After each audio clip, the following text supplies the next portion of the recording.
Okay. The neuron system. Exactly. So meditation is definitely key.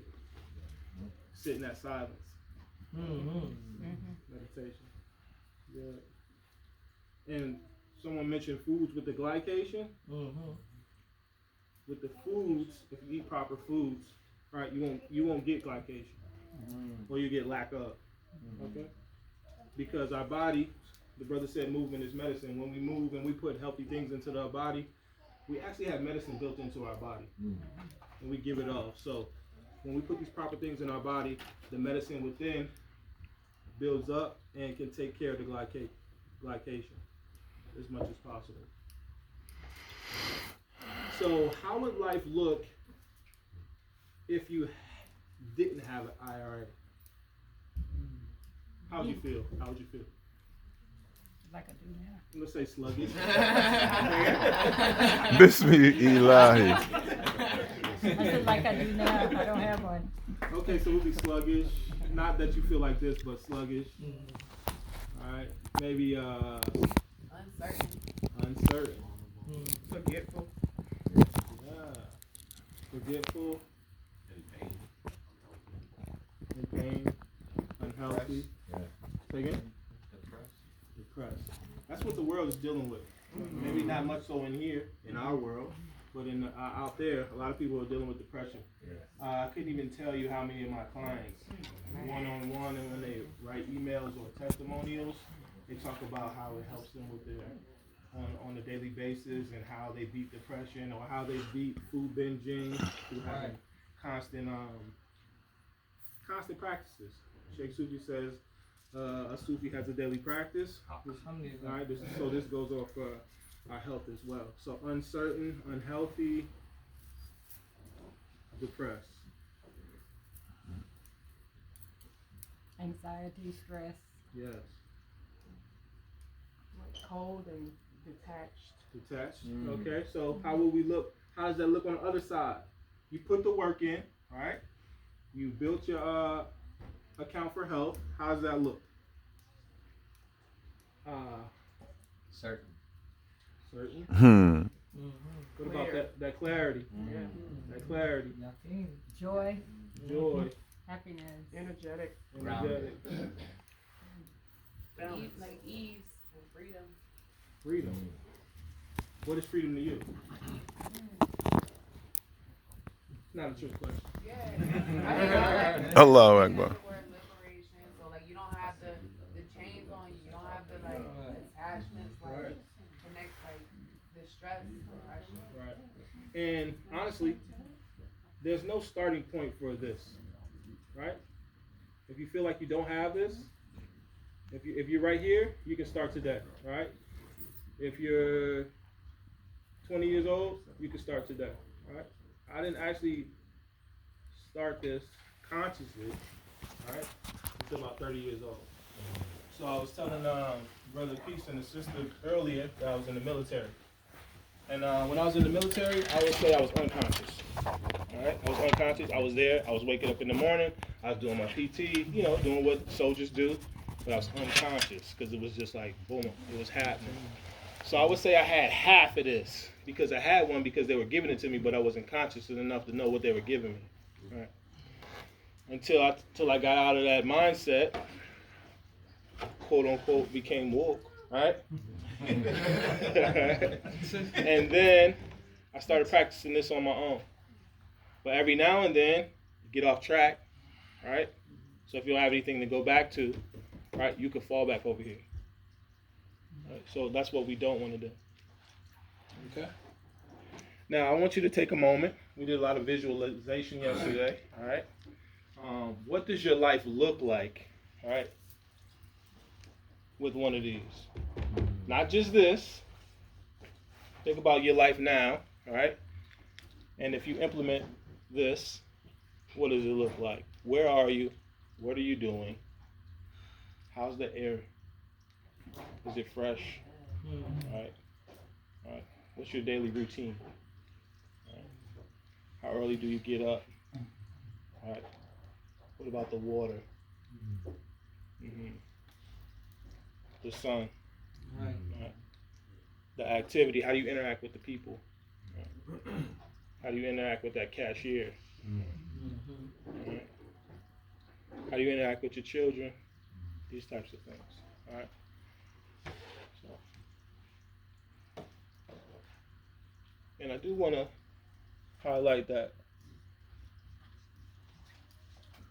exercise is spiritual. All right. And it took me a while to get this. All right. It took me a while to get this. I thought it was just physical, looking a certain way. All right. Drinking protein shakes, doing your macros, got your chicken and your rice and this type of thing. I thought that was it, right? And then I realized you can do all that and still be empty.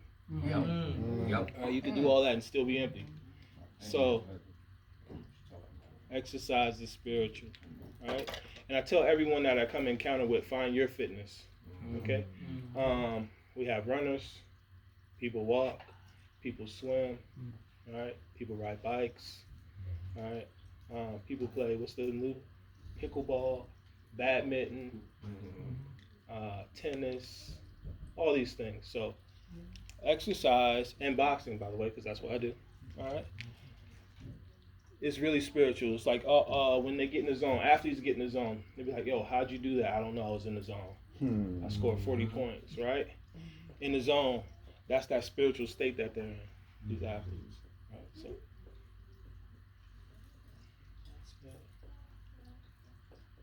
trying to see what else I got. Any comments, questions, or concerns? Glycation, right? That's the proper term. Mm-hmm. Now, sunbathing, right? Like getting enough sun. I know that a lot of people that lack D3. You know what I'm saying? That leads to certain aspects of depression and stuff like that, not having a certain amount of sunlight. It's true. And I think glycation was something that you said on the aspect of, as far as something in your blood. Right. So what? Right? Yeah, it's true. So what the skin does, what it gets from the sun, it absorbs it in connection to what you said. And at the time when certain ailments arise, those minerals that are stored within it arise. You know what I'm saying? There you go. So balanced glycation. You made me think about that. No, it will balance it out. All right. There's a gentleman by the name of Dr. Pierce in Apopka, Florida.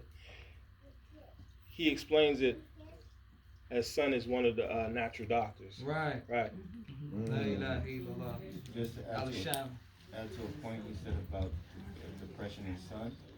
So Sweden is one of those countries with the least amount of daylight during the day.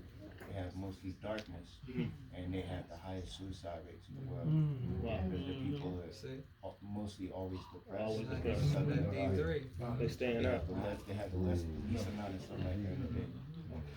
Despite having a great standard of living. Right. It's right there. I met people. I mean, Sweden. Sweden has the highest suicide rate. Yeah. Highest suicide rate because they have the least amount of sunlight during the daytime. I think they have like when it's in the peak of it, they have like less than 5 hours of sunlight. It's something like that. It's mostly darkness. Okay. And it puts you in a mood and people get suicidal and they really do commit suicide. In Seattle, in the U.S. Yeah, big time. Definitely. Has the highest suicide. Because it rains out there. It's raining and dreary in Seattle. This is true. It's for the brain not getting stimulated that need those Right. hormones like Not getting vitamin D from the sun. Along with that, melatonin and stuff like that. Okay. It's kind of interesting too because when you look at it, where the sun is the highest, the spiritual practices are the highest. So when we look at Africa and how hot it is and how there's a lot of sun and how a lot of our spiritual practices and stuff come from that part of the world, and then you look at other places where the sun may not be as strong, like what the brother was saying about Sweden, because Europe also has a very high suicidal rate as well. So it's like the higher the sun, the higher the spirit in that area. And then we got So melanated people This is true. have less potential for suicide. Yes, Alhamdulillah. depression. It depending on where they live at. But then you got Bill Gates trying to block out the sun. That's Yo, Okay, so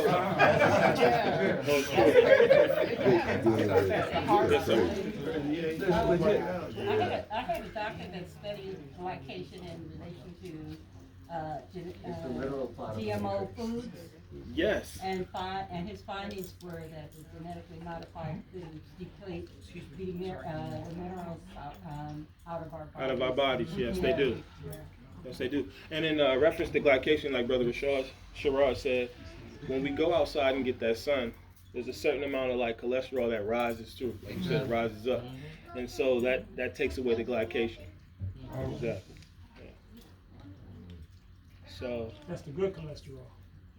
no, that's the one that you don't want that it rises up, takes it out. So when you're out there, takes it out. you start to feel good when you're out in the sun. That's getting rid of this type of stuff. So essentially, the sun is flushing the sludge out. Basically, The minerals that's stored yeah.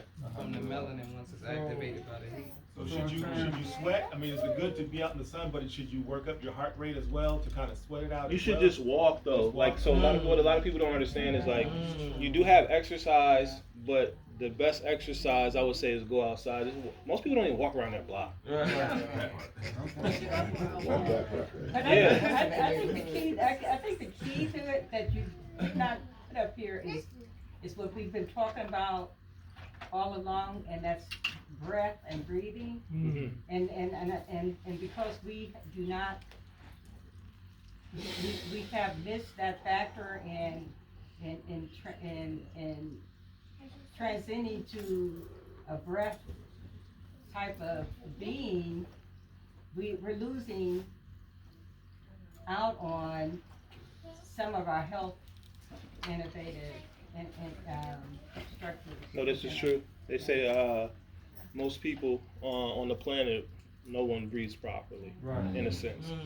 You had a question, sister? Yeah, I had a statement. I went to an environmental science class back in 2019, and they told us they done research that going outside rewires your brain.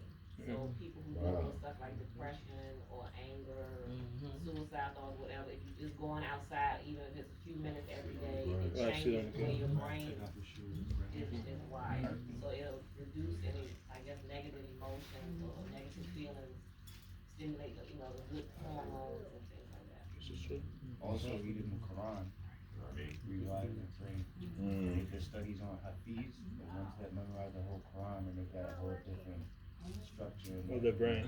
Yeah. and their neurons. Sheikh Ahmed Obama gave us a writing called Asma Tahlil. Asma Tahlil is in the Sword of Light. We have a PDF of Asma Tahlil. Asma Tahlil is Asma, the names of Tahlil. The name Tahlil means La ilaha illallah. So Asma Tahlil is the names of La ilaha illallah that you find in the Quran. It's every verse in the Quran that says Allah is the only reality in different forms.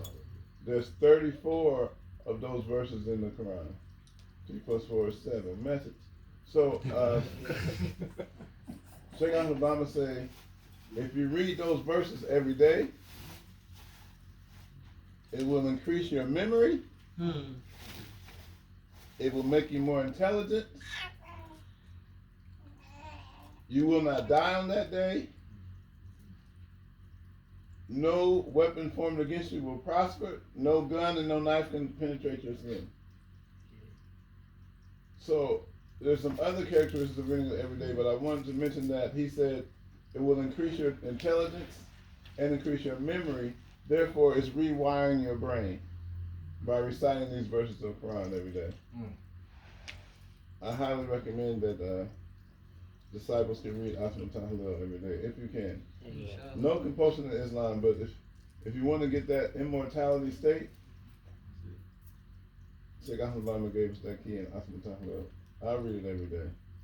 Alhamdulillah. So essentially, at the end of the day, invest in your health, spiritual health, right, physical health, your overall well-being.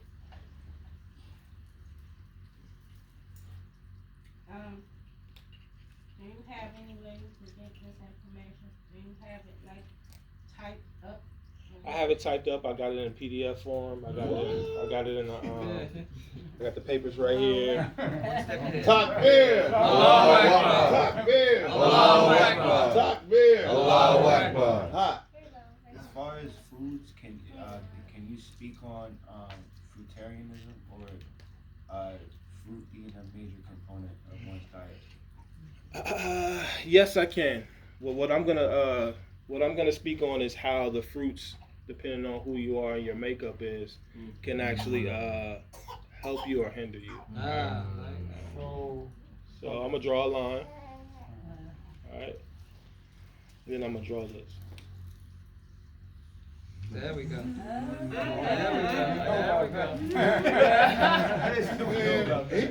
Yes, sir.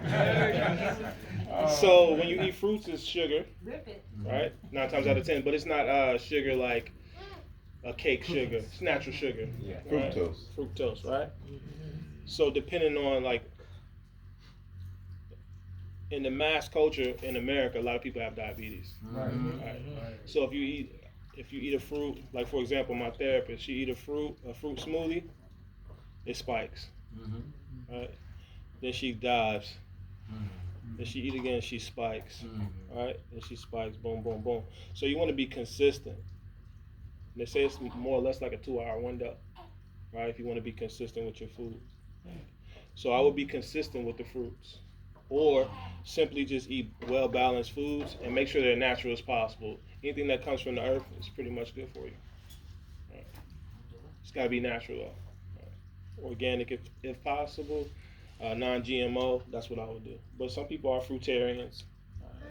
And there's no one way to eat. I just say natural as possible and of the earth.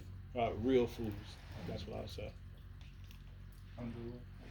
So what are some foods that can assist like the pancreas? You know, like some type of fruits and stuff that can like cleanse the pancreas, because the pancreas is involved in being able to assist the body in producing natural insulin. True. I do not know that one. She has that though. Bitter melon is real good for the pancreas. They say soursop helps to cleanse and heal the pancreas as well. You said bitter melon. Bird out. That's an herb, correct? Dandelion root. So the dandelion root to me is better than the dandelion leaf. Cleansing. Okay. And all your internal organs. So essentially, we use the herbs to cleanse ourselves and then repopulate with the nutrients with the fruits. Right. Yeah. Alhamdulillah. Right. Yeah. Yeah. There you go. Yeah. Because at the end of the day, I know me since birth, like, alhamdulillah for my mother, but she didn't have a lot of knowledge as far as like how to eat, and that's how most people come up, you know. So you got to do the work. We do the work ourselves collectively like this, and then we improve upon ourselves. Alhamdulillah.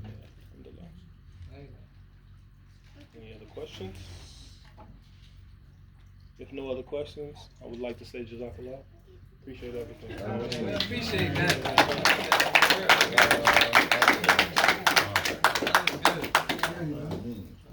That was good.